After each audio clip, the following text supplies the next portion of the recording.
Thank you. Welcome to the FMA special panel session on the role of the corporation and today's big questions. We have an outstanding set of panel speakers today. We have SEC Commissioner Hester Peirce. We have Alex Holmes, who's the CEO of MoneyGram, and Scott Howe, who is the CEO of LiveRamp. So as very brief introductions of these speakers, Commissioner Hester Peirce has been serving at the SEC as a commissioner since 2018, and before that she served as senior counsel to the US Senate Committee on Banking. The commissioner has been a voice of reason and rational policymaking based on sound empirical evidence on a host of issues that the SEC has addressed recently or is trying to address recently, including issues related to ESG and cryptocurrency. Scott Howe is the CEO of LiveRamp. Among his varied accomplishments, he has built the world's largest digital agency, pioneered people-based media buying, and developed the systems utilized for ad serving and attribution. Alex Holmes serves as chairman and CEO of MoneyGram International, the leader in cross-border P2P payments. Under his leadership, MoneyGram has embarked on a digital transformation and customer-centric shift to lead the evolution of digital P2P payments. Welcome all, and I really thank you for agreeing to serve on this panel. In terms of format, I will tee up the question, and then each of you will have 5 to 6 minutes to comment or respond to the question, and then we'll see how it goes from there. So the first question, more than half a century ago, Milton Friedman famously noted that managers should try to maximize the long-term value of the shareholder value of a company while abiding with the law of the land.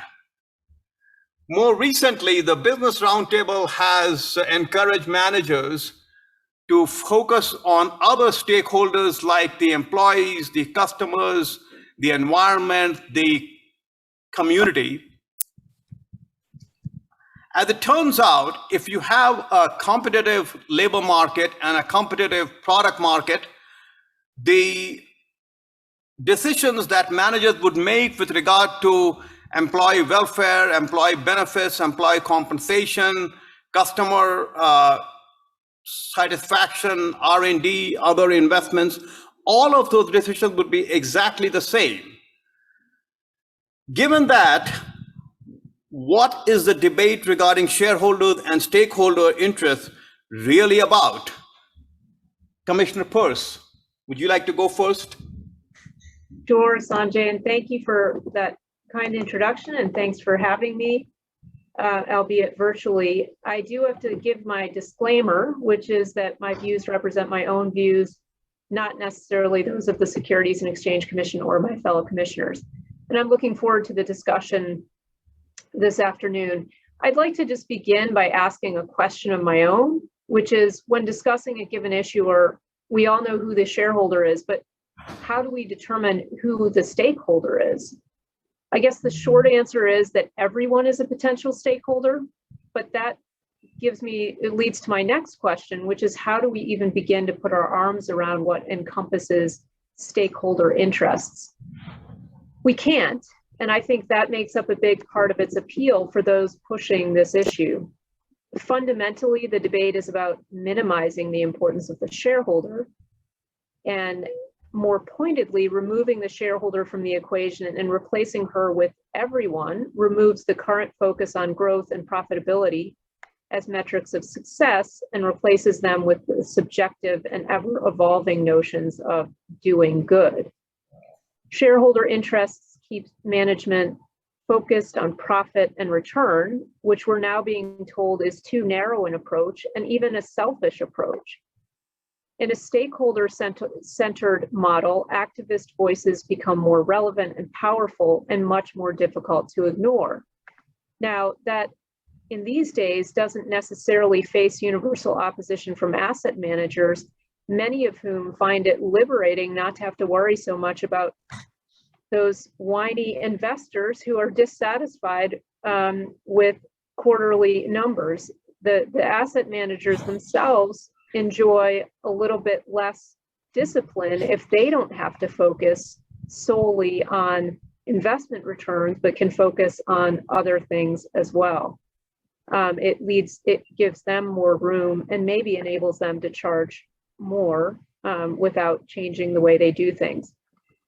And so I think it's not difficult to understand how attractive that rise of the stakeholder is for both asset managers who want to be freed from the objective measurements of success, and from managers of companies who also want to be freed from the constraints and consequences of having one boss.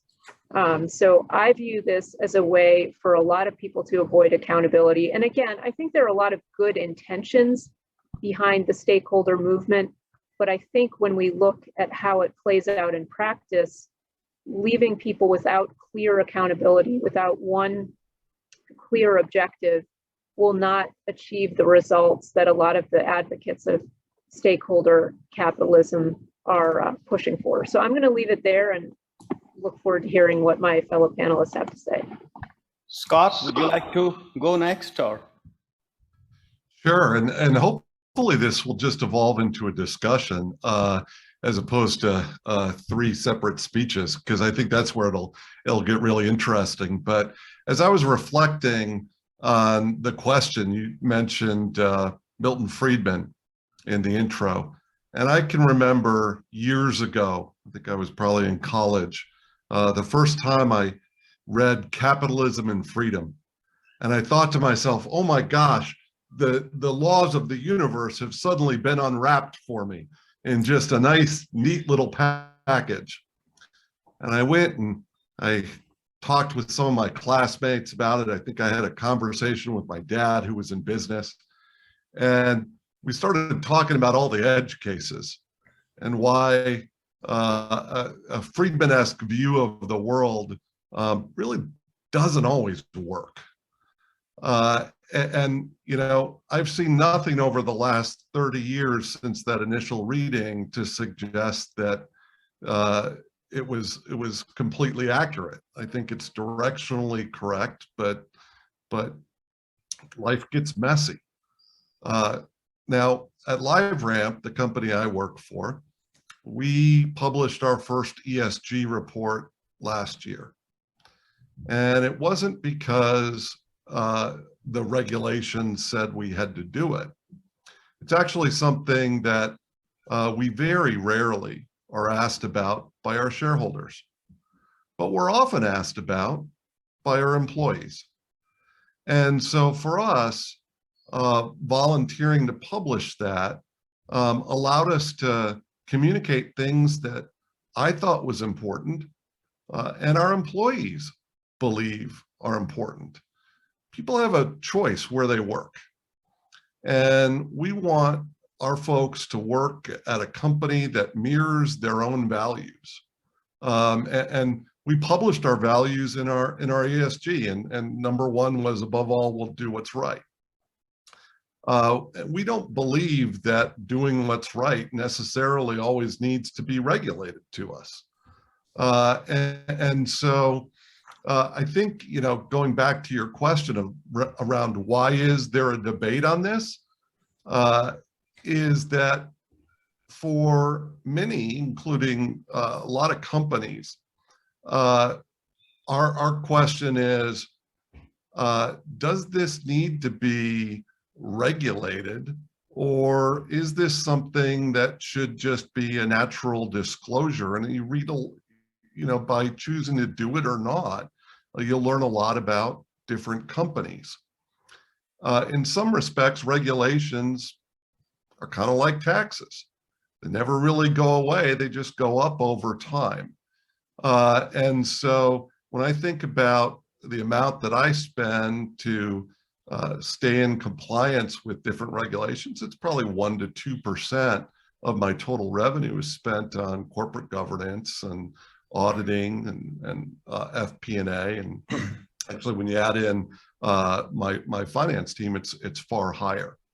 And so again, I want to be able to exert some control over the level and nature of our disclosures, as opposed to have a number of different constituents dictate those for me. So I'd like to think that companies will do the right thing. And I think in a labor market where there is a tight supply of labor, companies will do the right thing because they want to attract great talent. Yeah, I think it's I think it's an interesting point that you make there, and I think it's a super important one as well, right? Which is hiring and recruiting employees today.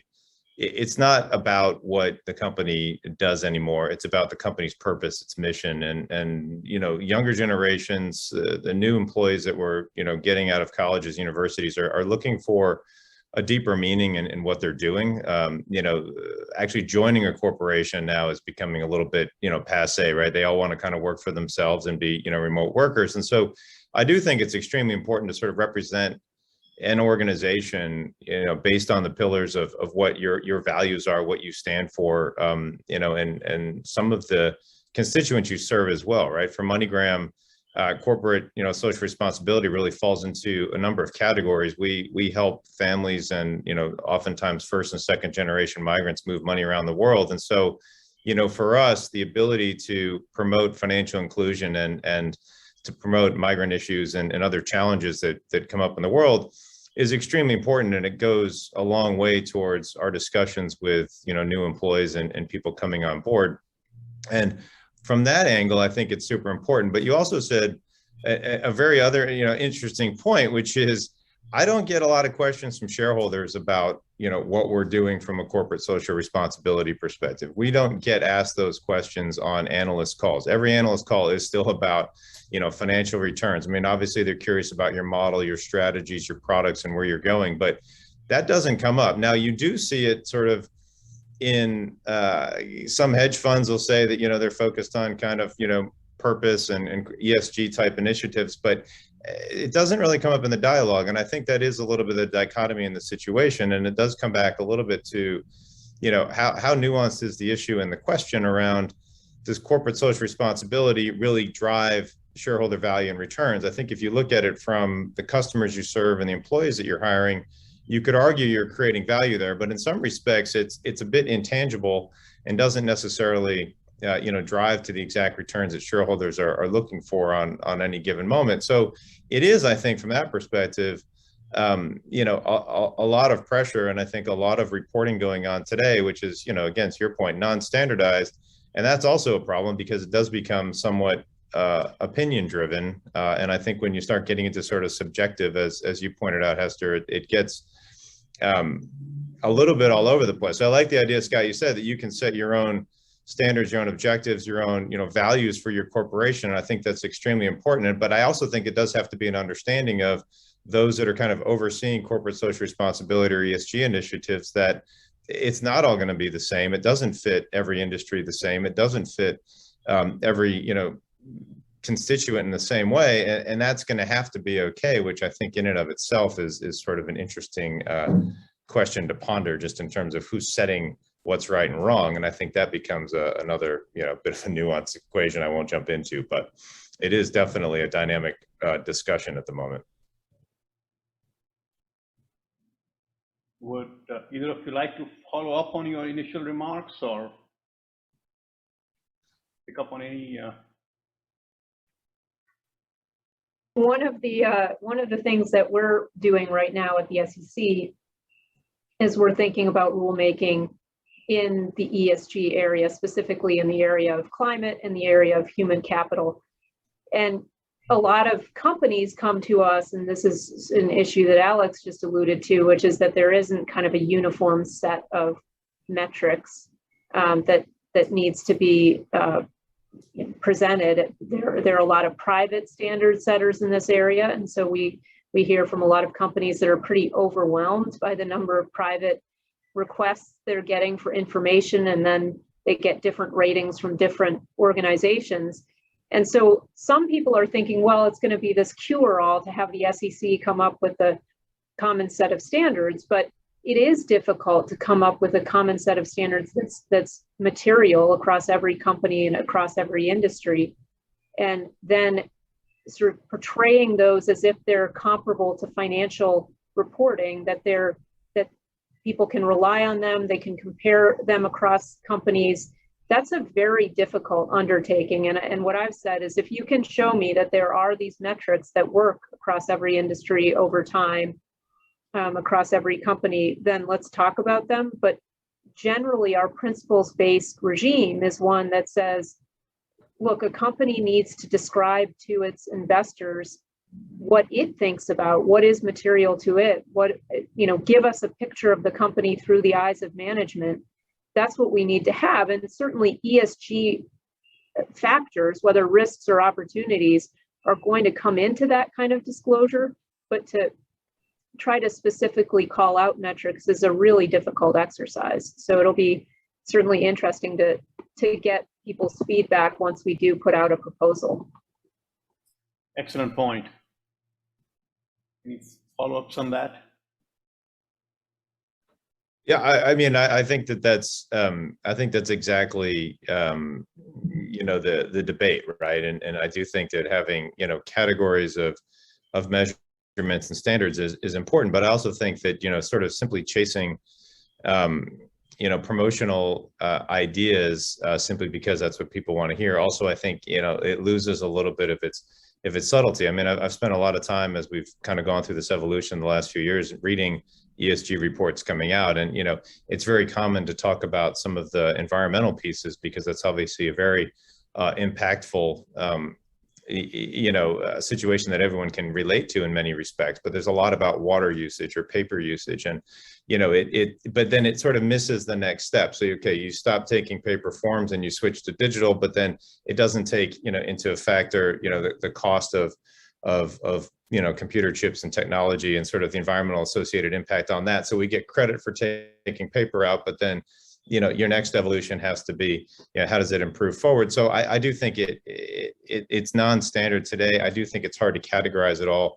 At the end of the day, I think the way that Scott phrased it is right, which is I think corporations have a responsibility to their employees. They have a responsibility to the environment and the markets in which they serve, to do what they think is right for that to be compliant with laws and regulations, to help drive new standards and to put forward innovative ideas and innovation and products that that improve society to the extent that they believe that. But getting complete guidance around that, and again, it comes back into a little bit of the category of who's setting the standards on, is that right or is that wrong, or is it simply what's right in that particular time and for that situation, I think is a very difficult situation to balance. And these things come up in all aspects of our lives, so it's not that it's new, but it is a very hot topic right now, and it is driving a lot of increases in cost and time as companies look at in terms of how to phrase this and how to frame it and then how to report on it. So, I mean, let me take a minute or two and add to some of the comments here, which is, I think the commissioner is entirely right that the focus on all the stakeholders basically means that you don't really have any specific responsibility towards your shareholders. And that's a position that many hedge fund managers and even some managers themselves in companies would prefer, not to be held accountable to any financial metrics.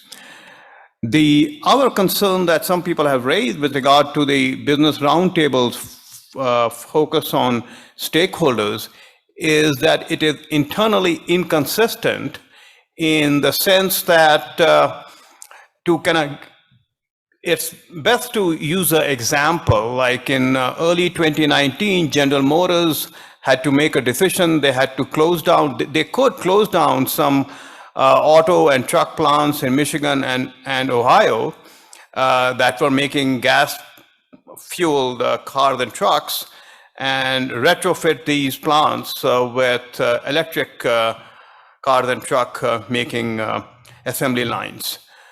Now, the gas-fired plants employed about 4,000 employees, but these new modern retrofitted electric plants would only, electric assembly lines would only require 300 employees. So while those 3,700 employees that would get laid off, maybe some might find jobs around the area, GM had to make a decision, or at least there is a decision to be made. Do we focus on the environment and build more electric cars, assuming electric cars are more environmentally friendly than gas cars, though there's some debate about batteries and so forth. I'll defer that. But there is an issue about, if you want to be environmentally friendly, or do you want to look after your employees, because laying off your employees is clearly not in the best interest of those employees and their families. So with that, I will move on to the next question, which is about carbon emission and its impact on global climate change poses significant challenges for societies and businesses. However, significant changes to combat underlying global climate change require public policy changes in the United States and abroad. For example, during the past 2 decades, carbon emissions in the US has actually decreased, whereas carbon emissions in China has increased by more than 3-fold. Environmental activists are putting enormous pressure on US corporations to further reduce their carbon emission. If environmental activists are concerned about global climate change, should they not be focusing their effort on China's carbon emission? Commissioner, would you like to again go first, or? Well, I'm happy to go first. I will say that, I'm mindful of my role as a securities regulator. And so, I think it is always a complicated thing when you're trying to regulate to address a global problem and do so from a jurisdictional viewpoint, and so that can be challenging.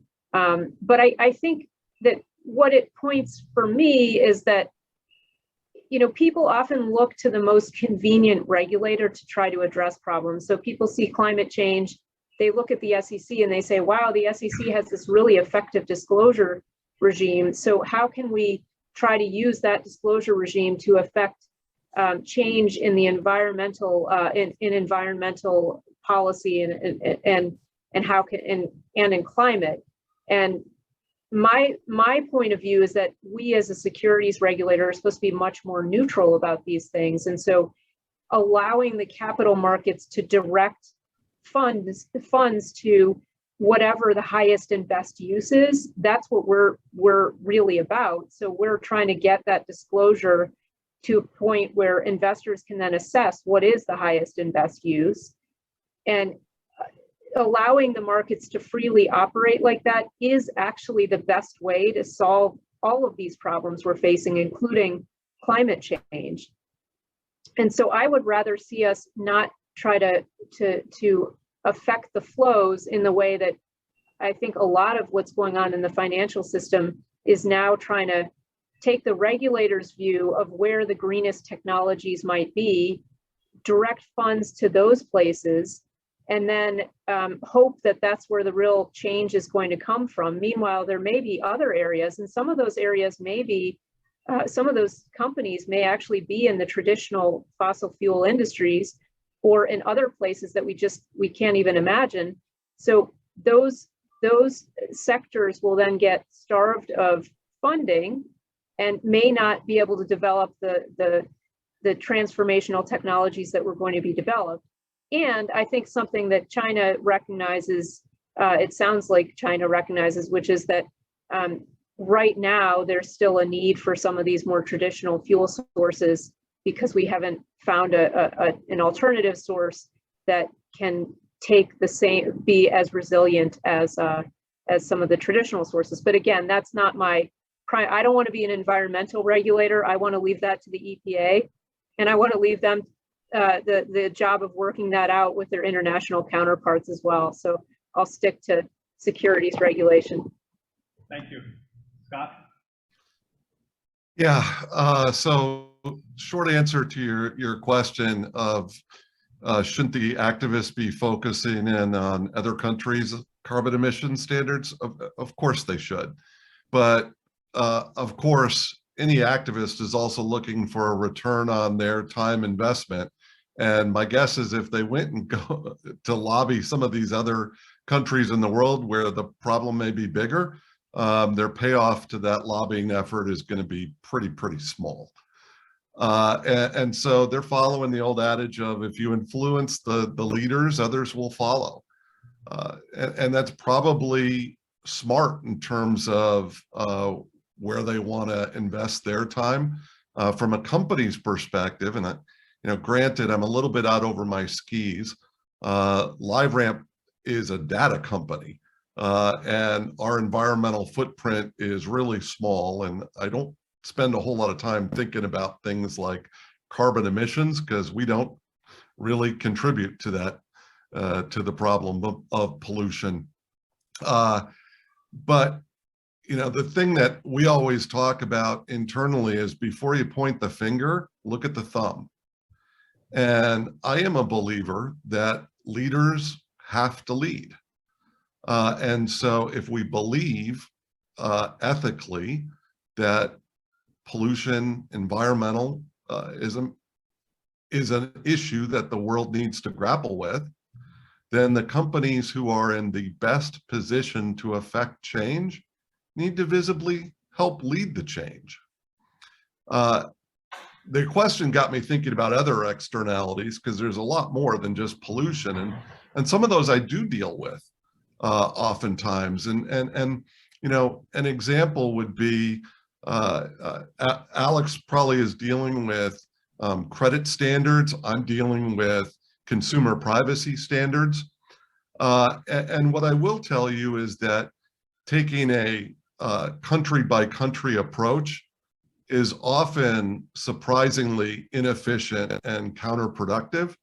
I'm a software company that deals in data. And so, the simple answer of how to deal with GDPR versus the California Consumer Protection Act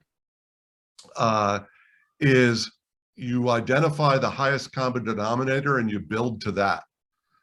Because my clients are global clients and they don't want to incur the cost of complexity of obeying different regulatory principles in different areas of the world.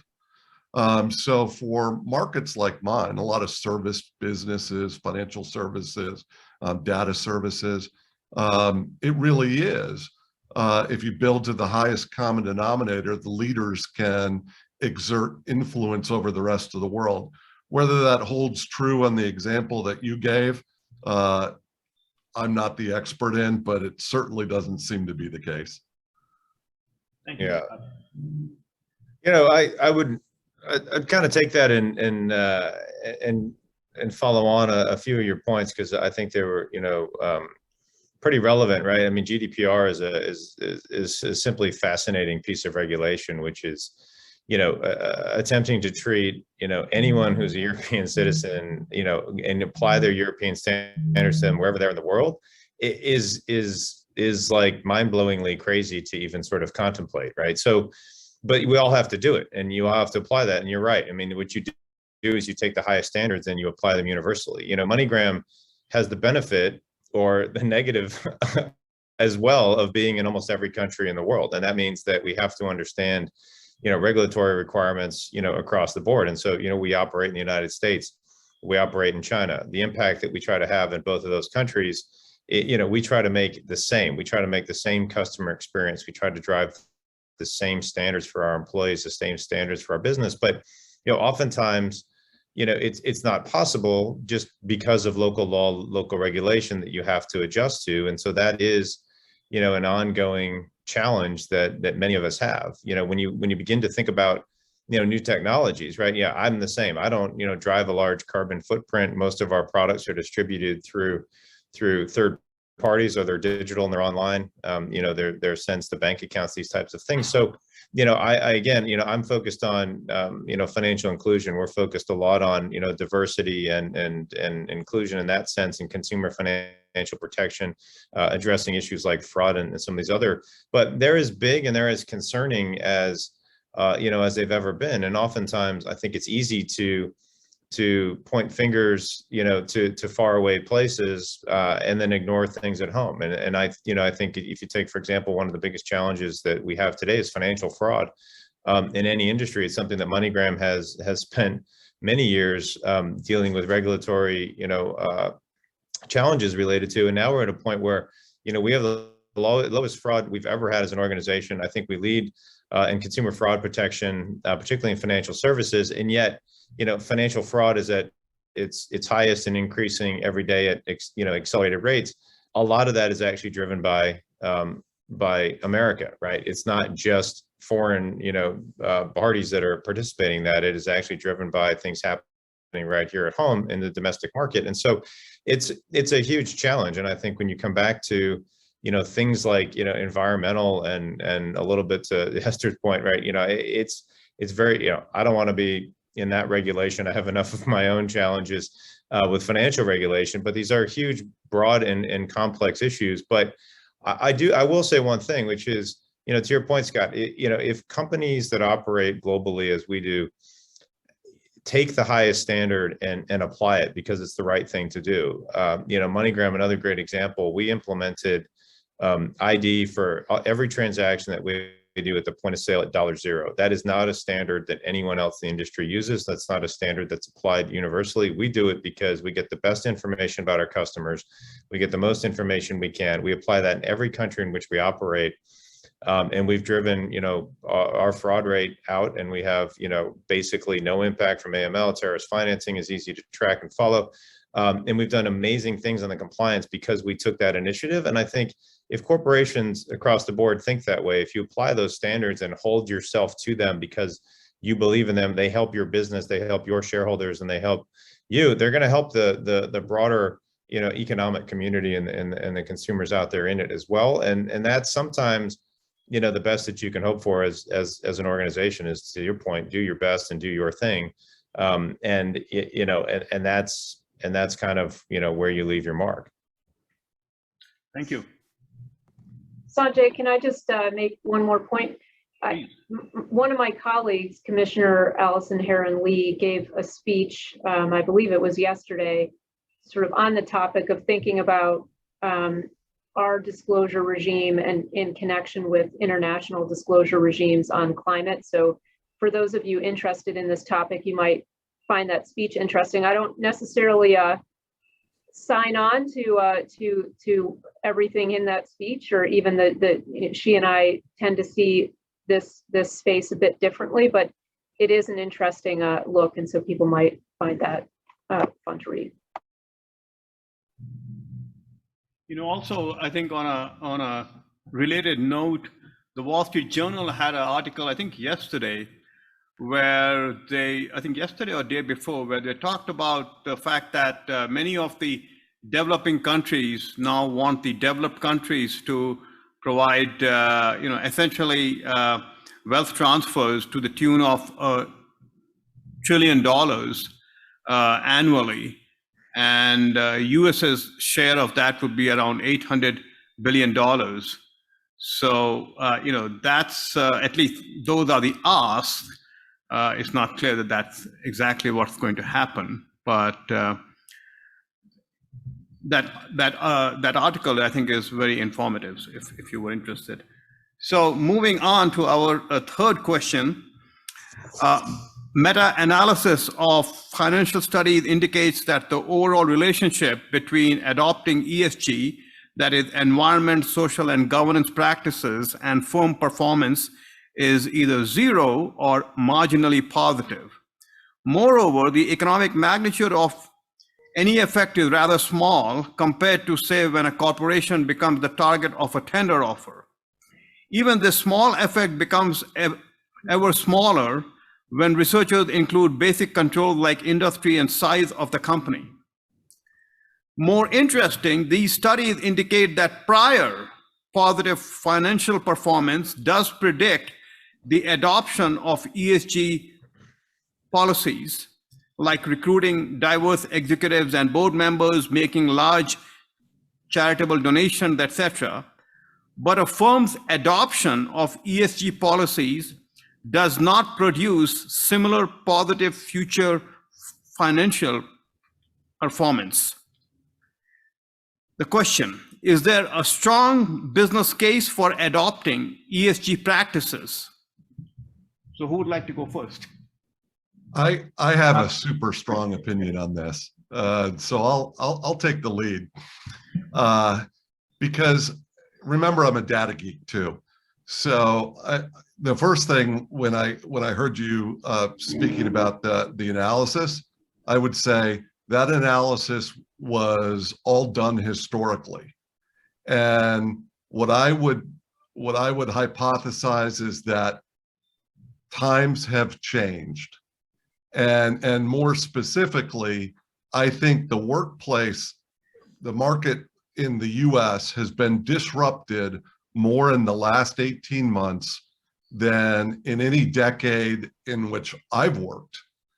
The pandemic was a huge inflection point for most workers. We have all seen articles on the Great Resignation. The Wall Street Journal, if you just Google Wall Street Journal, Great Resignation, you'll see one that they published last week. McKinsey and Company just published a study within the last 2 weeks. Great reading. There was an article in September in Fortune talking about this concept of the Great Resignation.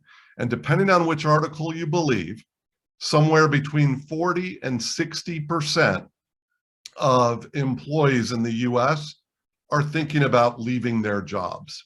And for the first time, many of them are leaving with no other job lined up.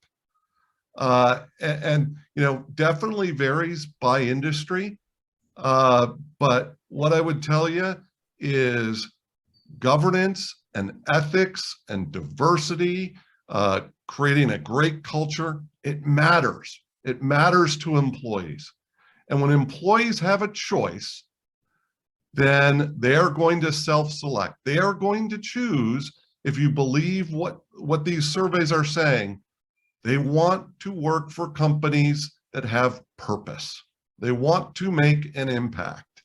And so it's so important, I believe, that companies embrace ESG disclosure, not in a regulated sense, but in a voluntary sense, because it's an opportunity for every company to communicate what matters to them, what North Star they're choosing to follow, and then that allows employees to make a choice about what companies they want to work for. One other data point on this.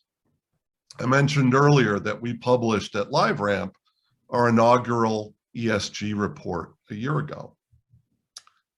I looked at the stats this morning of how many people have visited our website to view that report. 90% of visitors are not shareholders. And I can also tell you in my hiring conversations, virtually everyone that I talk to has downloaded it and talks about our values, the fact that we've been repeatedly named one of the best places to work, that we highlight our purpose is one of the reasons they're interested in coming to work for us. I'm a huge believer, I know Alex, you are as well, that exceptional companies are always created by exceptional people. And so ultimately the war that we're all fighting is a war for attracting the most exceptional people. And nothing should be overlooked by a company in trying to win the war on talent, including ESG. Thank you. That's insightful.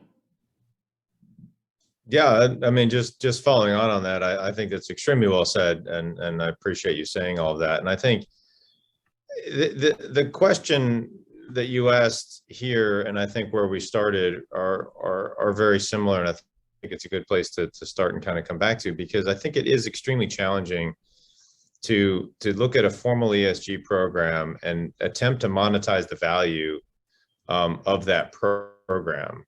But when you think about monetization in the sense of the purpose-driven organization and actively contributing to global corporate citizenship, or defining, right, your pillars of purpose, or looking at it from a corporate social responsibility, I do think that if shareholders firmly believe that talent, that innovation, that product development, that how you compete in the marketplace is fundamentally based on the talent that you have inside of your organization, then I think that is the single biggest way to look at monetization of a corporate social responsibility program or ESG program, or however you want to phrase it, because diversity, equity, inclusion, financial inclusion, as we talk about all the time, goes into financial literacy. We have a foundation where we give back to the communities that we serve to help promote financial literacy and education, because we believe that that's our responsibility to do that as an organization. The people that work at MoneyGram love that. They love getting out and volunteering. Volunteerism is something that we promote in a huge way. And to your point, Scott, when you're interviewing and you're getting asked those questions, to be able to answer that and in a very straightforward, articulate, this is what working at MoneyGram means. It means helping the world's communities with financial inclusion. It means financial literacy. It means the opportunity to volunteer and get out there and do those types of things. That is huge. But if you're going to then categorize MoneyGram and say, well, what are you doing about the environment? What are you doing about the, it doesn't necessarily completely fit the equation.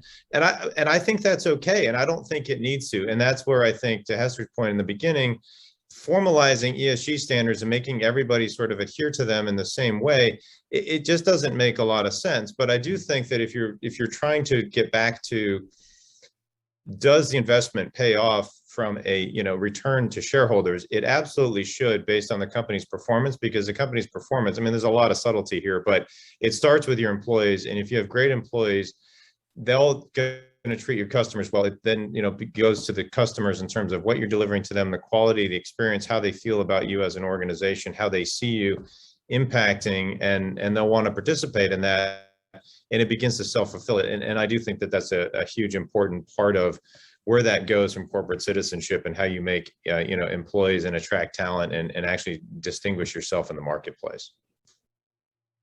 Thank you.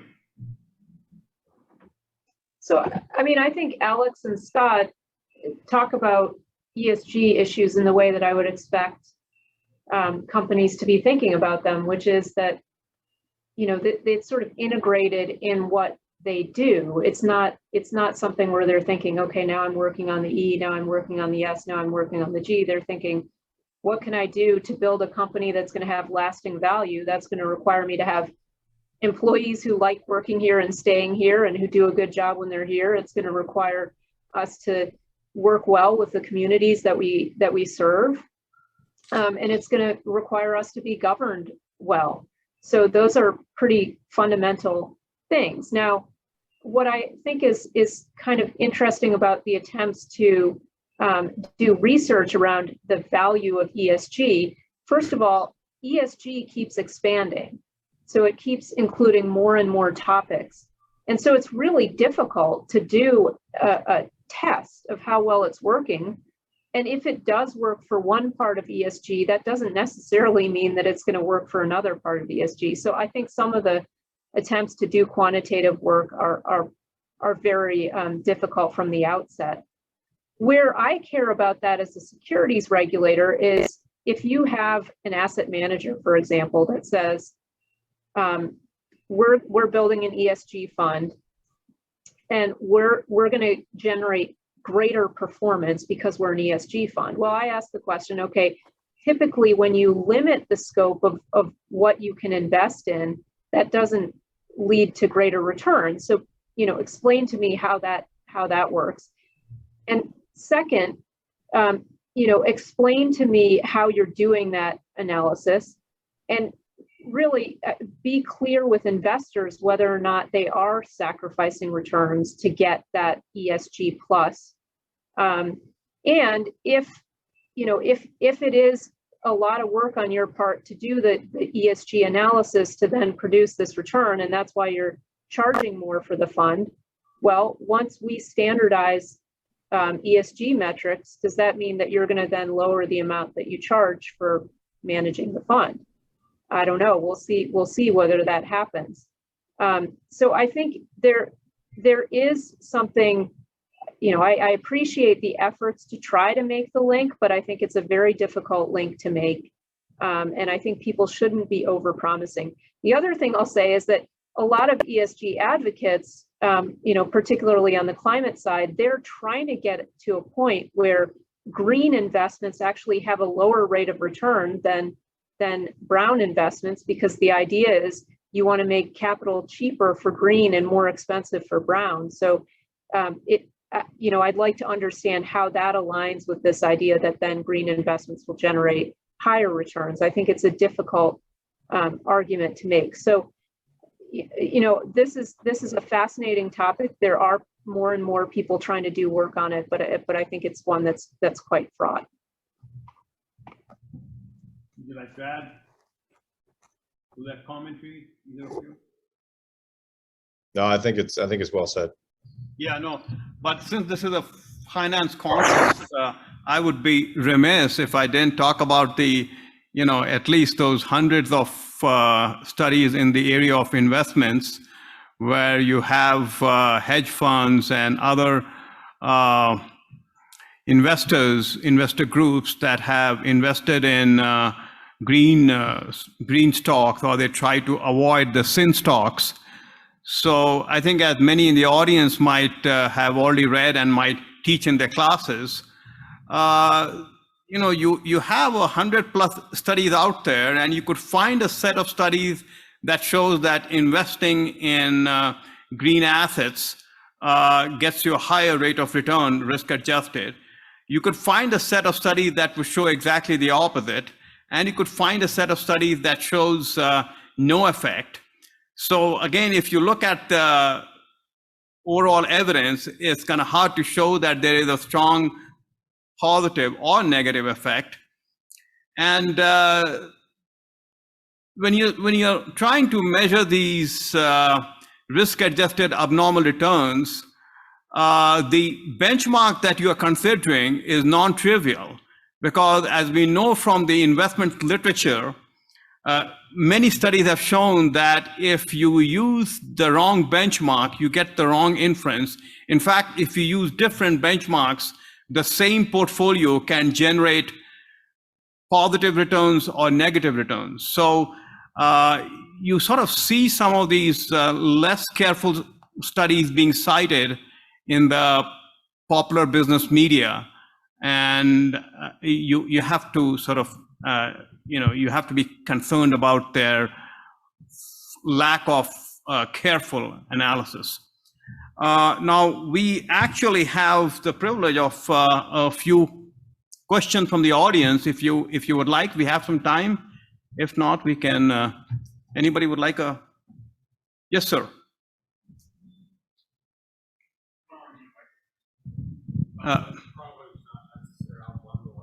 Okay, go ahead. Commissioner, I forgot your name. Peirce. Peirce? Yeah. The way you opened it was brilliant. And I came to this session particularly to hear a rebuttal to your comment, because that's what I believe. I want to hear the opposite.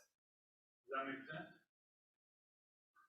Can one of the other people give a real strong rebuttal to her argument to swing me to the other side? If that makes any sense. Am I being clear?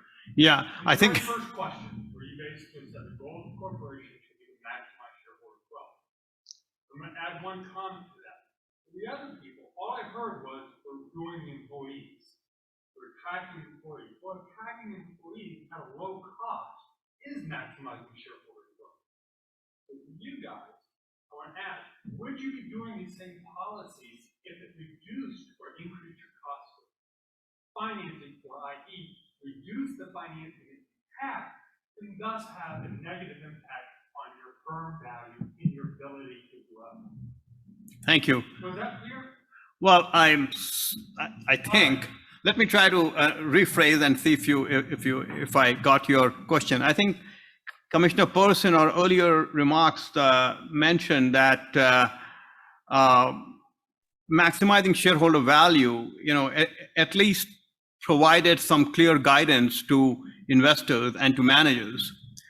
On the other hand, if you're talking about stakeholders, there are no clear bright lines as to what exactly the managers ought to be doing that's measurable in a consistent way. And I guess your point was you would like somebody to push back, provide an intellectual pushback on the commissioner's point. So I don't know if I if I got your point. So, the second question, the other guys, if they kept on saying employees, and I kept on hearing minimize the cost of my employees, find a way to attract employees that minimizes the cost of them. Would you do that policy if it actually reduced your finances?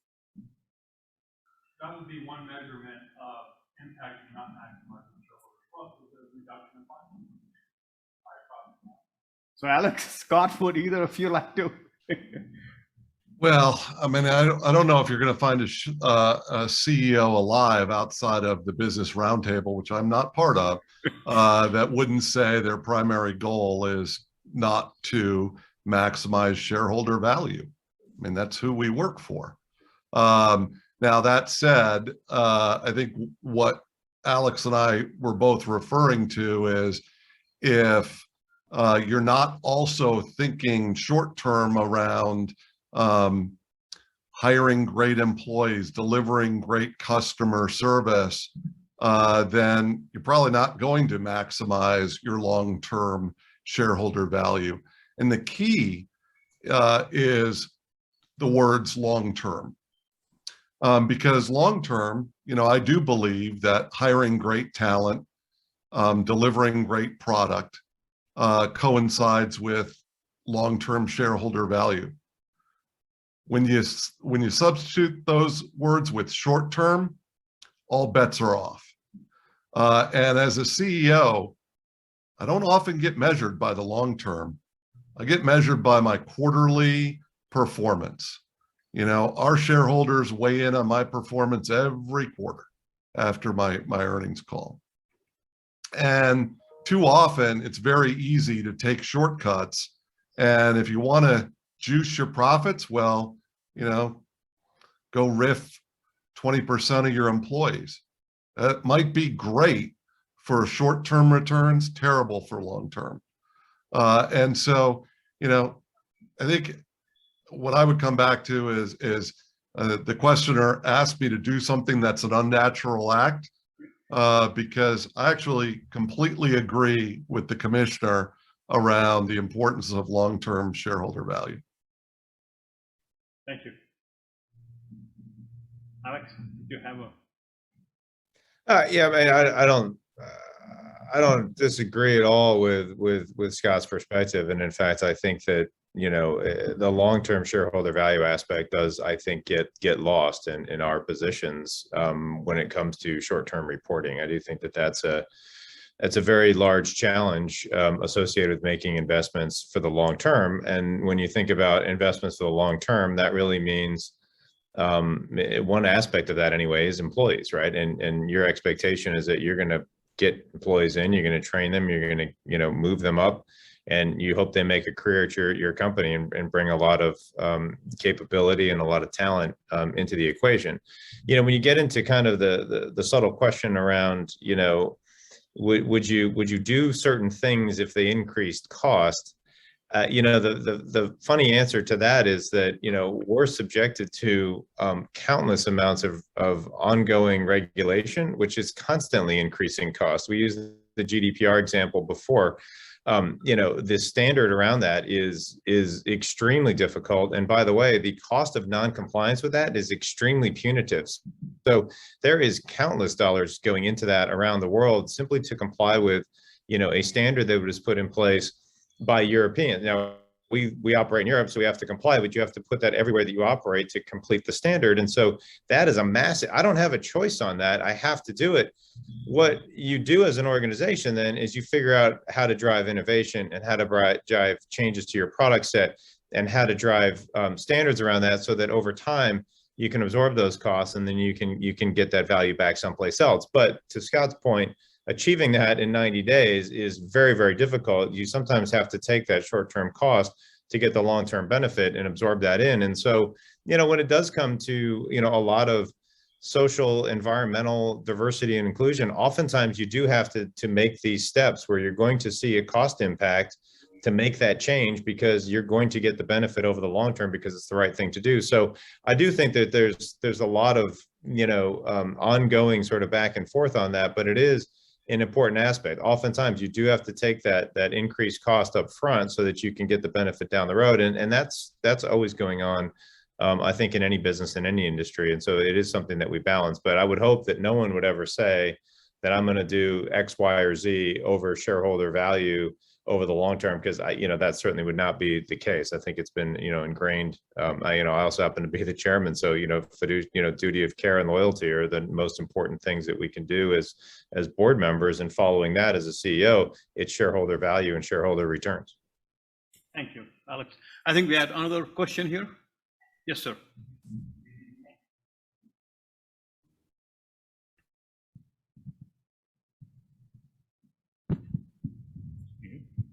Thank you. Thank you. My name is Bruno Camden with New York. Can you take the mask off so you can speak? Yeah. Yeah, I'm affiliated with New York University and Lepton Actuarial. So I wanted to say that we are currently working on a model. This is in response to the commissioner about the link between ESG and other matters. We're currently working on a model in stochastic optimization and differential game with 3 players: the investor, the government, and the company. So and we know that the company goal is to maximize profit, as we just learned. On the other hand, more and more investors want to invest into an area that are attached to ESG, that promote ESG.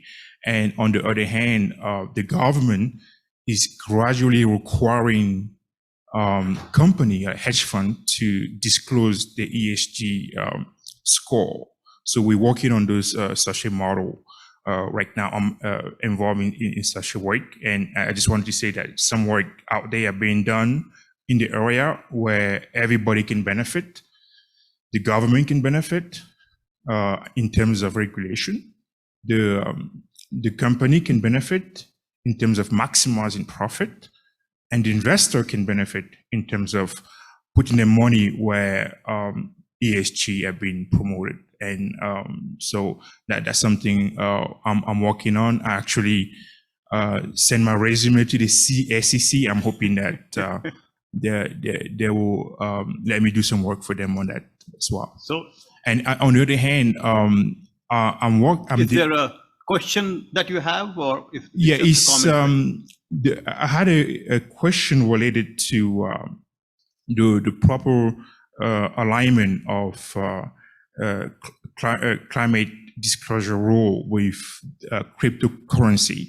Okay. We know that cryptocurrency is also negatively affecting the environment. I think there's been quite a few news about that. So I'm interested in seeing how not only the government but company are properly aligning those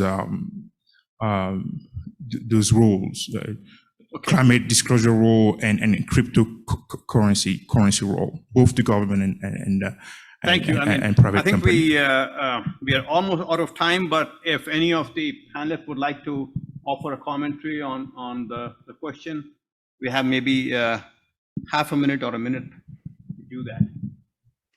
Well, I'm happy just to comment. I look forward to seeing your work, and I don't have hiring authority. That's the chairman, so can't help you there.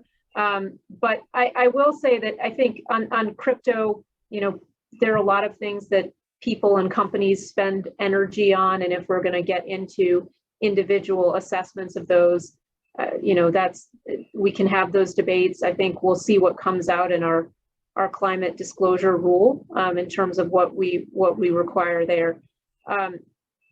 In terms of the investors in ESG, while it is true that we're hearing from some investors who are interested in ESG, I think you heard Scott and Alex say that they're not really getting a lot of questions on that from their shareholders. What I'll say is that we're in a weird time in the markets. Everything is there, there's been a lot of growth in the markets, but I'm going to take it back to Scott, who said he's watching his kids out there on the water racing. They're racing crew right now. And I think at the end of the day, what investors want is they want the fastest boat. If they can have that boat full of people who are ESG, wearing ESG t-shirts, they'll probably take it. But if that slows them down, I think they would take the faster boat without the ESG t-shirts. Well, that's a very apt analogy that wraps up our discussion. So I think we are out of time, and I know our panelists have busy schedules, which might involve the walking up to the child to see what the kids have been up to. But I really thank Commissioner Peirce, Scott, and Alex for your time and your diligence in sort of preparing for your remarks. And thank you again. So I guess on behalf of our virtual audience that is obviously not here, I would offer a round of applause. So I'll go ahead and lead that. Thank you so much. Look forward to seeing you again. Thank you. Bye-bye. Bye-bye. Thanks. Bye. Thank you for your questions and comments. Bye-bye.